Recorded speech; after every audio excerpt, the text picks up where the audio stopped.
Friends, welcome to my new travellings video. कैसे हो आप सब? आई होप अच्छे होंगे। तो आज मेरा दार्जिलिंग का दूसरा दिन है। तो दार्जिलिंग का दूसरे दिन हम लोग जा रहे हैं नेपाल बॉर्डर। तो ये देख सकते हैं, ये एक मैं गाड़ी से आपको दिखा रही हूँ। ये रेलवे स्टेशन है, घूम रेलवे स्टेशन, जो दुनिया का सबसे ऊंचाई पे बना हुआ है। ये घूम रेलवे स्टेशन दार्जिलिंग में है।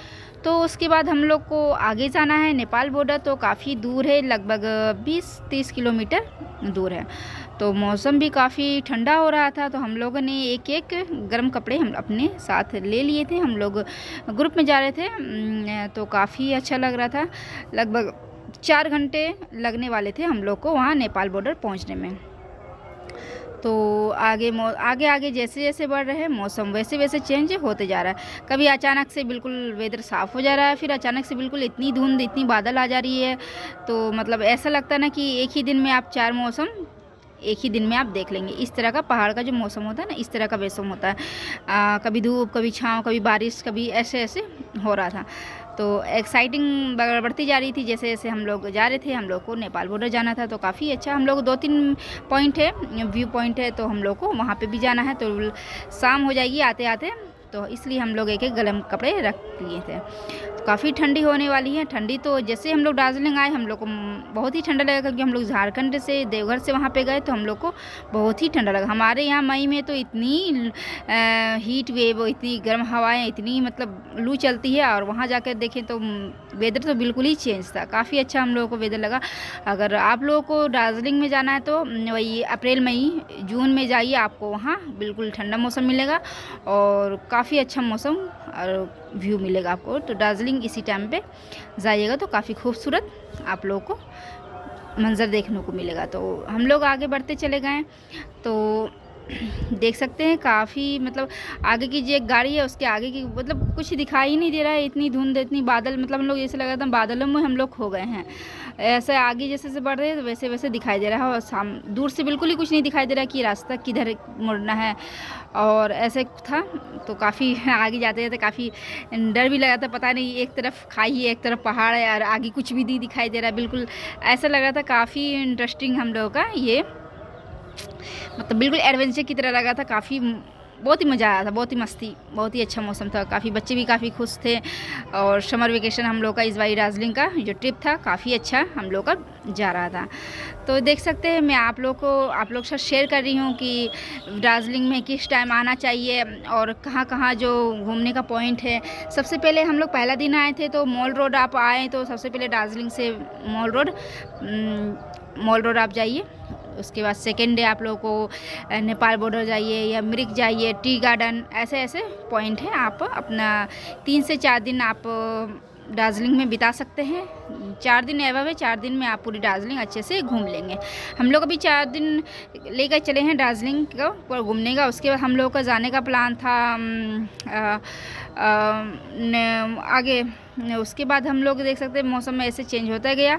तो मौसम का इस तरह से लुत्फ़ तो उठाई जा रही थी। विंडो तो बिल्कुल, विंडो बोल रहे थे कि विंडो ऊपर कर दो, पर मैं विंडो नहीं की, क्योंकि बहुत ही हवा आ रही थी, बहुत ही ठंडी ठंडी हवा आ रही थी। तो मैं बस मौसम का मज़े ले रही थी। हम लोग को गैंगटॉक भी जाना था। तो बारिश हो रही थी गैंगटॉक में बहुत ही ज़्यादा। और गैंगटॉक में बारिश होती तो लैंड स्लाइड बहुत ही ज़्यादा होती, क्योंकि वहाँ की जो मिट्टी है गैंगटॉक की बिल्कुल रेतीली मिट्टी है। और इसलिए लैंड स्लाइड बहुत ज़्यादा होती है जब बारिश होती है तो इसलिए जब बारिश हो तो गैंगटॉक अपना जाएं। और दार्जिलिंग में जो बारिश होती है उसका कोई टेंशन नहीं, क्योंकि दार्जिलिंग की जो मिट्टी है ना वो बिल्कुल ठोस है। और जो ये ट्री, जो लंबे लंबे जो ट्री है वो पाइन ट्री कहते हैं इसे। ये पहाड़ों पे ही ये ट्री मिलता है।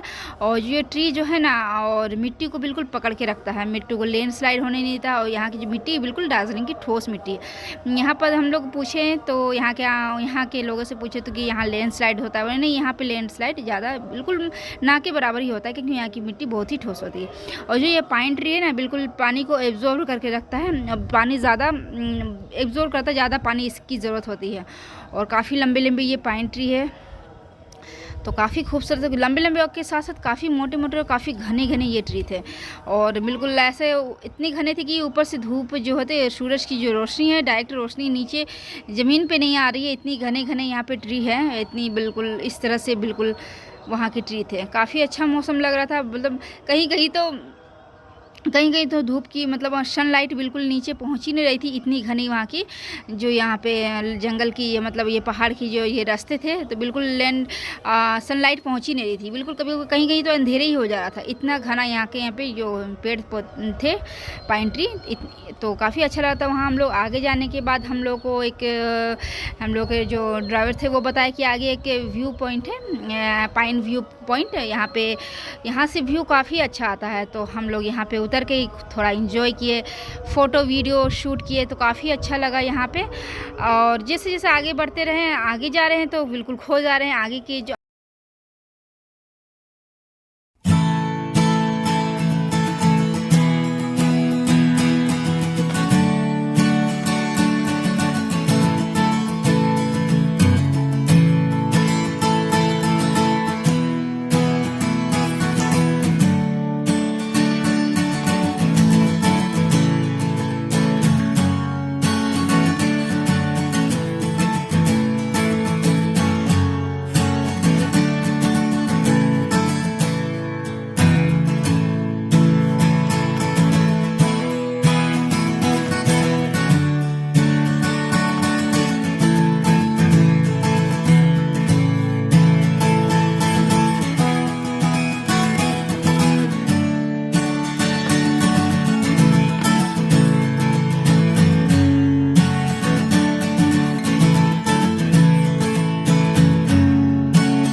उसके बाद देख सकते हैं हम लोग बहुत सारे फ़ोटो वीडियो क्लिक कर चुके थे। लगभग 20 मिनट यहाँ पे रुकने के बाद हम लोग काफ़ी पार्किंग हमारी जो गाड़ी थी काफ़ी आगे थी और आने में गाड़ी को थोड़ा टाइम लग गया क्योंकि काफ़ी भीड़ थी।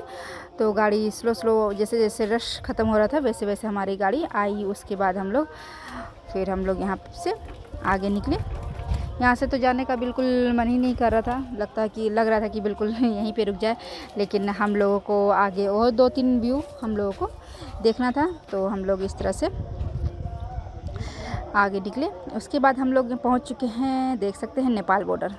तो यहाँ पे जो देख सकते हैं यहाँ पे लगी हुई है, यहाँ पे पुलिस की काफ़ी चेकिंग है। यहाँ पे परमिट चेक किया जाता है, आधार कार्ड वोटर कार्ड सारे हम लोग लेके चले हैं, सभी चेक किया जाता है। और फिर चेकिंग होने के बाद फिर हम लोग को नेपाल एंटर करने दिया गया। यहाँ पे अच्छी खासी यहाँ पे चेकिंग होती है गाड़ी की और सबके आधार कार्ड की। और जब भी आप यहाँ नेपाल जाएं तो अपना आधार कार्ड जो वोटर कार्ड ज़रूर लेके जाएं, तभी आपको यहाँ पे नेपाल बॉर्डर में एंटर किया दिया जाएगा। तो हम लोग इस तरह से पहले सबसे जब जानकारी ले लिए, उसके बाद फिर हम लोग आगे निकले। और उसके बाद देख सकते हैं यहाँ पे ये आंटी जी का यहाँ पे शॉप है, टी स्टॉल है और मोमोज़ है। यहाँ काफ़ी अच्छी बनाती हैं, क्योंकि हस्बैंड बता रहे थे, मेरे हस्बैंड जी बता रहे थे, ये पहले भी आए थे तो यहाँ खाए थे। तो हम लोग को भी बोलो चलो तुम भी यहाँ पे चाय वाय पी लो। तो हम लोग यहाँ पे आने के बाद सबसे पहले चाय पिए। उसके बाद यहाँ पे स्टॉल भी था, तो स्टॉल शॉप थी छोटे छोटे, काफ़ी यूनिक शॉप थी। टी ये नेपाल की अलग अलग चीज़, यहाँ पे नेपाल के जो सिक्के चलते हैं उस सिक्के भी थे यहाँ पे, 100 रुपये के मिल रहे थे। और लकड़ी की काफ़ी बनी हुई चीज़, कांच की बनी हुई चीज़, काफ़ी अच्छी अच्छी चीज़ें यहाँ पे मिल रही थी। तो हम लोग 2-3 चीज़ें जो पसंद आया, 2-3 चीज़ हम लोग यहाँ पे लिए। उसके बाद हम लोग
नेपाल बॉर्डर के हम लोग फिर अंदर काफ़ी दूर तक चले गए। यहाँ की मार्केट, यहाँ के हम लोग जो छोटे छोटे मार्केट थे सभी मार्केट हम लोग यहाँ पे घूम रहे थे, तो काफ़ी अच्छा लगा था। यहाँ के जो रास्ता है कभी ऊपर कभी नीचे, पहाड़ों के रास्ते ऐसे ही होते हैं, बिल्कुल थकने वाली जो रास्ते थी वो रास्ते थी। तो हम लोग आगे बढ़ते चले गए। तो यहाँ की जो घर थी काफ़ी खूबसूरत, और घर की सजावट बिल्कुल फूलों से करते हैं ये, फिर बिल्कुल प्लांट लगा के इतनी खूबसूरत बना दिए हैं। मुझे तो यहाँ से ढेर सारा प्लांट लेके जाना है, बिल्कुल यूनिक प्लांट यहाँ पे देखे थे काफ़ी। मुझे जो हमारे यहाँ विंटर में होती है वो फ्लावरिंग यहाँ पे प्लांट बिल्कुल 12 महीने यहाँ पे होती है। तो मुझे यहाँ से ढेर सारा सैकुलेंट काफ़ी अच्छा था। तो हर घर में यहाँ पे प्लांट थे, तो मैं उसे ही देख रही थी। उसके बाद आगे जाके यहाँ पे शॉप मिला, तो बच्चों ने कुछ टॉय लिए, और हम लोग भी कुछ देखें, कुछ कपड़े, क्योंकि कपड़े की शॉपिंग मुझे करनी नहीं थी, क्योंकि पिछली बार हम लोग की ढेर सारी शॉपिंग हो गई थी। मेरे हस्बैंड जी आए थे तो बहुत सारे शॉपिंग किए थे। तो इस बार मुझे बस घूमना था, शॉपिंग नहीं करना था। शॉपिंग करने से काफ़ी लगेज बढ़ जाती है, तो आप घूमने आए तो सिर्फ घूमे, शॉपिंग के लिए आए तो अलग से उसके लिए, तो मुझे शॉपिंग नहीं करनी थी, तो इसलिए मुझे घूमनी थी। तो हम ढेर सारा घूमे, और उसके बाद चलते चलते भूख लग गई, तो हम लोग मोमोज़ के लिए ऑर्डर किए रास्ते पे ही। और बहुत सारे स्टॉल लगे हुए थे रास्ते में, तो मोमोज़, वेज मोमोज़ है, काफ़ी टेस्टी मोमोज़ था, और चटनी के साथ तो काफ़ी अच्छे लगे थे। हम लोगों ने इस तरह से 2 प्लेट ऑर्डर किए, और हम लोग पेट भरे, फिर एनर्जी आई, फिर हम लोग आगे बढ़े। उसके बाद हम लोग को रास्ते में ही एक नर्सरी मिल गया, तो काफ़ी बड़ा नर्सरी था और काफ़ी खूबसूरत, और इतनी सारे प्लांट, अलग अलग वैरायटी के इतनी सारे प्लांट थे। तो मैं यहाँ से कम से कम 10 से 15 प्लांट यहाँ से ली। ले जाने का टेंशन तो मेरा था कि उसे लेके जाना है, किस तरह से बचा के लेके जाना है, क्योंकि प्लांट है, सैकुलेंट भी मुझे बहुत सारा यहाँ पे मिल गया, और बिल्कुल अच्छे कंडीशन में, बिल्कुल हेल्दी सैकुलेंट। हमारे यहाँ काफ़ी महंगे मिलते हैं, तो यहाँ पे काफ़ी अच्छे सस्ते दामों में मिल गया मुझे यहाँ पे सैकुलेंट और भी प्लांट। तो मैं यहाँ से ले ली, और मुझे यहाँ से अब लेके जाना है, तो वो मेरी टेंशन है। उसके बाद मैं कपड़ों की शॉपिंग नहीं की, बस प्लांट की शॉपिंग तो मैं ज़रूर करूँगी यहाँ से, और मैं 10 से 15 प्लांट यहाँ से ले चुकी हूँ। और उसके बाद हम लोग नर्सरी से फिर आगे निकले।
उसके बाद हम लोगों को इस तरह से आगे चलते गए मिरिक में। तो मिरिक में और रास्ते में ही बहुत ही सारे टी गार्डन मिल रहे थे, तो हम लोग इस तरह से छोटे मोटे टी गार्डन काफ़ी सारे थे, तो हम लोग ने यहाँ पे उतर के अच्छे से वीडियो फ़ोटो हम लोग यहाँ पे क्लिक किए। लगभग 5 से 10 मिनट यहाँ पे हम लोग यहाँ बिताने के बाद हम लोग को आगे भी जाना था। तो ये देख सकते हैं यहाँ पे जो ये टी का जो प्लांट है, इसके ऊपर की जो कलियाँ जो आती है सॉफ्ट वाली, उसे तोड़ के ही उसकी ही पत्ती की यहाँ पे उसकी पत्ती की ही चाय बनती है, मतलब सुखा करके। तो ये जब देख रहे हैं, ये सब पत्ती जो हार्ड होते हैं उसके कोई काम का नहीं रह जाता है। उसके बाद मिरिक में आगे जाने के बाद यहाँ पे हम लोग को बहुत ही यूनिक मार्केट मिला, मतलब अलग अलग ही चीज़ें यहाँ पे मिल रही थी। मुझे 1-2 चीज़ का तो मतलब पता ही नहीं है क्या है, नाम पूछने पे पता चल रहा है कि अजीब सा नाम है वहाँ पे नेपाल के, कुछ समझ ही नहीं आ रहा था। बस देखी वहाँ की वेजिटेबल भी कुछ अलग थी जो हमारे यहाँ नहीं मिलती हैं। और इस तरह से 2-3 चीज़ें मुझे बहुत ही अच्छी लगी और यूनिक लगी। तो यहाँ पे एक आंटी जी है, ये रेड बिल्कुल पनीर के शेप में कुछ सेल कर रही थी। तो यहाँ पे इसे पूछने पे पता चला कि ये बताइए गाय के दूध से ये बनता है, और इसे ऐसे ही मुंह पे रख के और इसका नाम पूछने पे पता चला तो इसको खुरपी कहते हैं नेपाली भाषा में।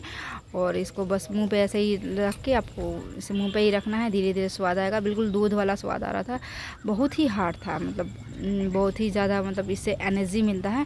अब 5 रुपये पीस था तो हम लोगों ने 4 पीस लिए और एक करके अपने मुंह में डाल लिए और काफ़ी देर तक मुंह में मतलब चूसते ही रहे इसे। इसकी हल्का हल्का मिल्क का इसका टेस्ट आ रहा था। तो 5 रुपये करके हम लोग ले लिए। उसके बाद यूनिक चीज़ है तो टेस्ट ट्राई करना तो बनता है। और मसाले भी यहाँ बहुत अच्छे अच्छे तरह के मसाले मिल रहे थे। उसके बाद फिर हम लोग यहाँ पे मैं आ गई हूँ।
लोग हॉर्स राइडिंग के लिए तैयार हो गए हैं कि हम लोग 3-4 जने थे सभी, एक एक घोड़े में बैठे। लगभग 20-25 मिनट का ये राइड था, तो बिल्कुल पूरे ही मृग अच्छे से राउंड लगाए, मतलब